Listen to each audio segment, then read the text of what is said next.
அனைவருக்கும் வணக்கம். என் பேர் லக்ஷ்மி. நான் இப்போ உங்களுக்கு ஹிந்தி எப்படி எழுதுறது எப்படி பேசுறதுன்னு சொல்ல போகிறேன். அதுக்கு முன்னாடி நம்முடைய சேனலை சப்ஸ்கிரைப் பண்ணுங்க. ஹிந்தி அனைவருக்கும் ரொம்ப அவசியமான ஒரு லாங்குவேஜ். ஏன்னா நம்ம தமிழ்நாட்டுக்கு வெளியே போனாவே எல்லா இடத்துலையும் ஹிந்தி பேசக்கூடியவங்க எழுத படிக்க தெரிஞ்சவங்க தான் இருக்காங்க. அப்போ நாமளும் அதை தெரிஞ்சுக்க நல்லது இல்லைங்களா? ஃபஸ்ட்டு ஸ்வர், எப்படி உயிரெழுத்துக்கள் தமிழ் உண்டோ அ இ, அதே மாதிரி ஹிந்திலையும் ஸ்வர் ஒவ்வொரு சொல்லுவாங்க. அ ஆ இ ஈ உ ஊ க்ரு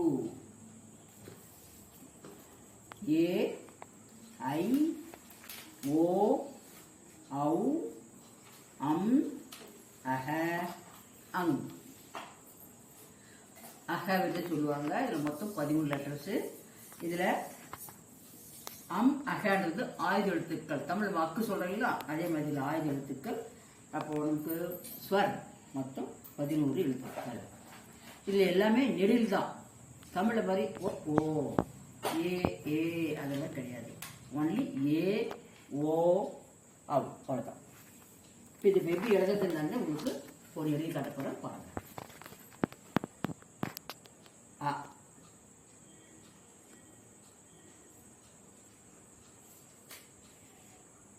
ஆ 10 கோடு போடணும். எப்பவுமே லெட்டர்ஸ் எழுதி முடிச்ச பின்னாடி தான் தலையில் கோடு போடணும். இதுதான் ரொம்ப ரொம்ப இம்பார்ட்டன்ட். அதுதான் ஹிந்தின்னு காட்டுறேன். இ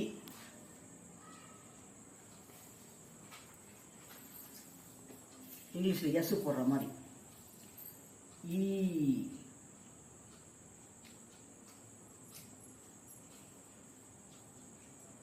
ஒரே முறை தான் போடணும். இந்த மாதிரி திருப்பி திருப்பி நம்ம எழுதக்கூடாது. ஓ ஊ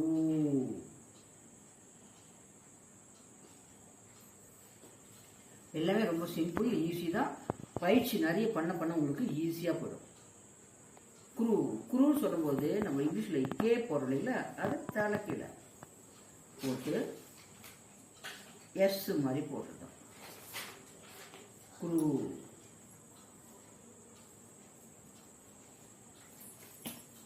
பயிற்சி முயற்சி தான் ரொம்ப ரொம்ப உங்களுக்கு இம்பார்ட்டன்ட். ஏ நெடில் ஏ சொல்.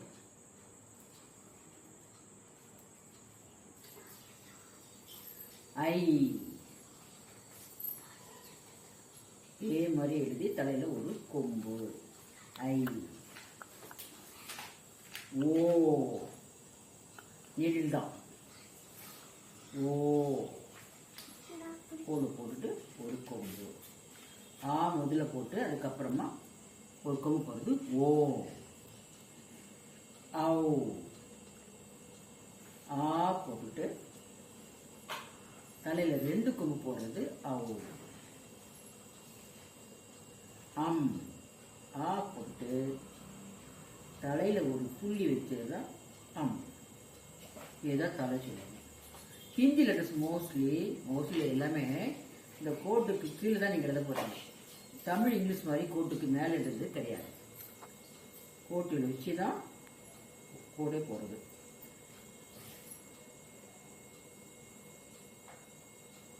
அங் அஹ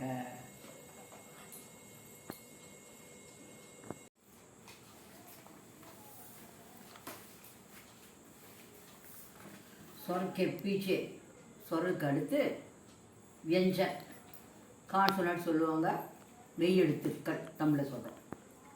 மெய் எழுத்துக்களில் ஒரு கா ஙா சா மட்டும்தான். ஆனால் ஹிந்தியில் மட்டும்தான் க க க க ஙா. கம்பல் கண்ணன் கண்ணீர் சொல்லலைங்களா, அந்த அழுத்தத்தை வித்தியாசம் காட்டக்கூடியதுதான் க க க க ஞா. இந்த கா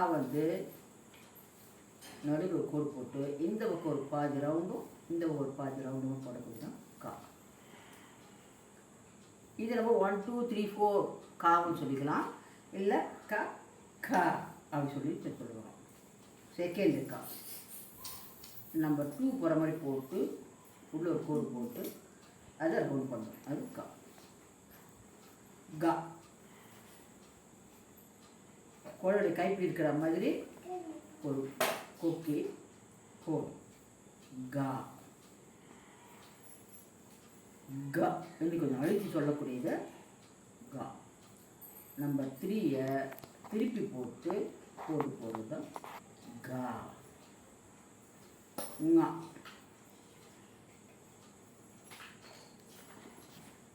மாங்காய் சொல்லி அந்த கா புரிஞ்சுட்டு எப்படி வடிவமாக இருக்கோ அதே மாதிரி வடிவமாக எழுதுறது தான் உங்களுக்கு ப்ராக்டிஸ் ஆகும். ஏன்னா கொஞ்சம் வித்தியாசப்பட்டால் கூட அடுத்தடுத்து வரும்போது அதே ஒரு லெட்டர்ஸு உங்களுக்கு கன்ஃபியூஸ் ஆகிடும். கக்கா கக்கா ஙா. நெக்ஸ்ட்டு ஷா.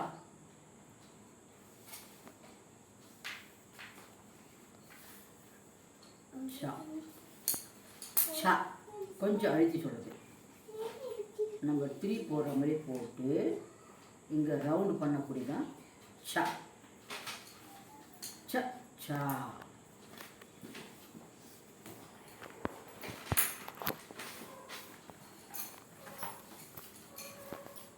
ஜ ஜா. ஞா. ஞா. ஜா வந்து கோடு போடுறது ஜா. ஜா எஸ் மாதிரி போட்டு ஜாயின் பண்ணி ஒரு கோடு போடுறது ஜா. ஞா. மஞ்சள் சொல்லிய ஞா. அந்த ஒரு ஆஃப் ரவுண்டு போட்டு கோடு போட்டு ஜாயின் பண்ணக்கூடியதா ஞா.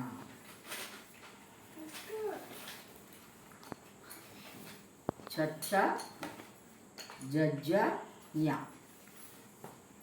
அடுத்து டா.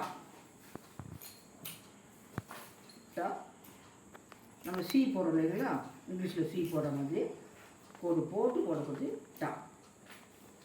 செகண்ட் டா ரவுண்ட். ஓ போடுறோம் இல்லைங்களா, அது சின்ன சின்ன கோடு போட்டு ரவுண்ட் பண்ணுறது டா. டா எஸ்டா. ஏற்கனவே நம்ம ங்கா போட்டோம், அதில் சைடில் புள்ளிக்கணும். இது புள்ளிக்கிறார் வெறுமனே எஸ் மட்டும் போடக்கூடியது டா.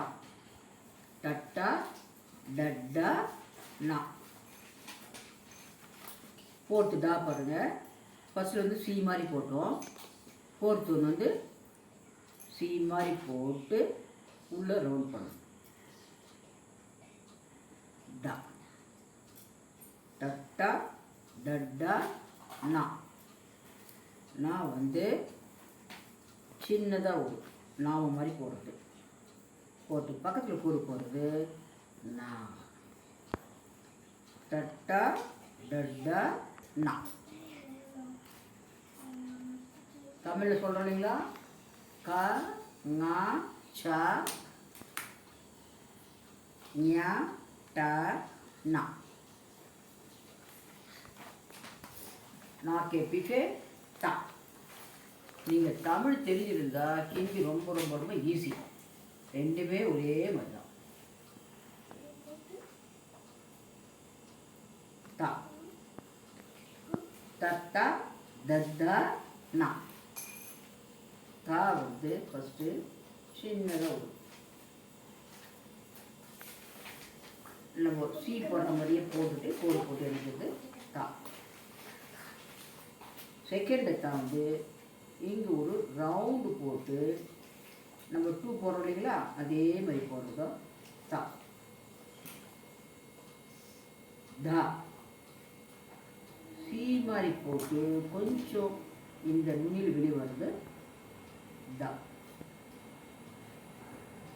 தா. நம்பர் 3 சொன்னோம் இல்லைங்களா, அதில் ரவுண்டு பண்ணி 3 மாதிரி போடுறது தா. நா.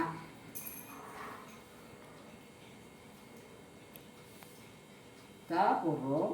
இதுக்கு ஒரு நீட்டு போடுறதுனால தா. இதில் வந்து ரவுண்டு பண்ணி போடுறதுனால நா. தத்தா தத்தா நா. उसके पीछे पा.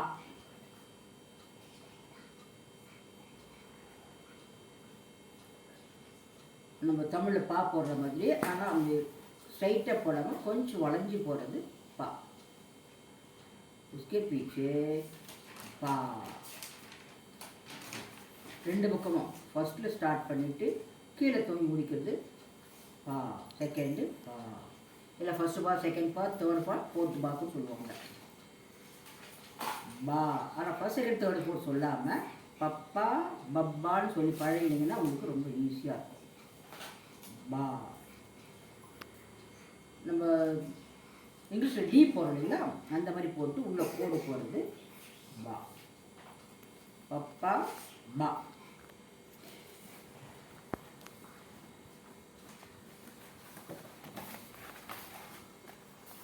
போட்டு பா. இங்கே நம்ம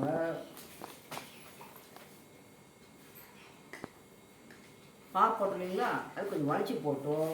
இது வந்து ஸ்ட்ரைட்டாக ஃபஸ்ட்டு சுழிச்சு ஸ்டார்ட் பண்ணி ஸ்ட்ரைட்டாக போடுறது பா. மா. இதில் சுழிக்காமல் ஸ்ட்ரைட்டாக கோடு போடுறது மா.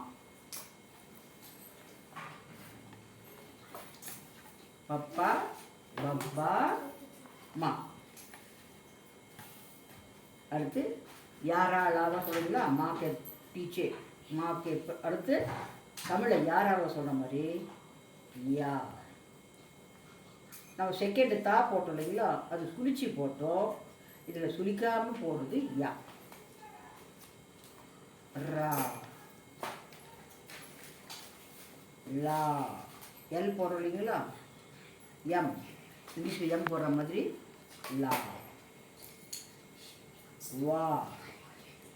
டி போடுறோம் இல்லைங்களா, அந்த மாதிரி இருக்க. நம்ம வாக்கு போட்டோம், அது உள்ளே ரவுண்ட் பண்ணோம், உள்ளே கோடு போடணும். ஆனால் வாக்கு கோடு போடக்கூடாது. எல்லாமே சின்ன சின்ன வித்தியாசம் தான் இருக்கும். நீங்கள் நல்லா ப்ராக்டிஸ் பண்ணுங்கள். யாரா லா வா. அதுக்கப்புறம் தான் வரக்கூடியது வடமொழி எழுத்துக்கள் சொல்லுவாங்க. சா ஷா சா ஹா இக்ஷா த்ரா ஞா ஷா. இப்போ ஷா. ஷாவில் நம்ம ரவுண்ட் பண்ணி நம்ம டூன்றதை கீழே போட்டணும். பக்கத்தில் கோடு கொஞ்சம் தள்ளி போடணும். சா. ஷா. பா மாதிரி போட்டுட்டு உள்ள கோடு போடுறது ஷா. சாஷா.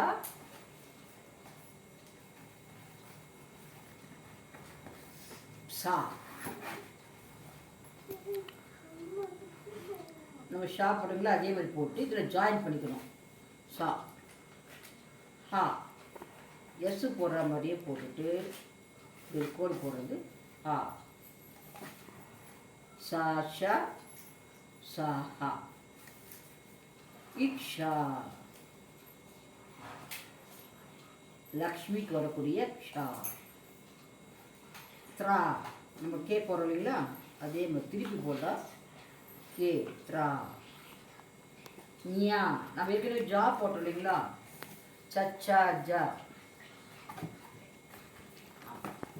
இந்த மாதிரி ஜா போடணும். போட்டுட்டு லைட்டாக இப்படி டச் பண்ணிட்டீங்கன்னா அது ஞா.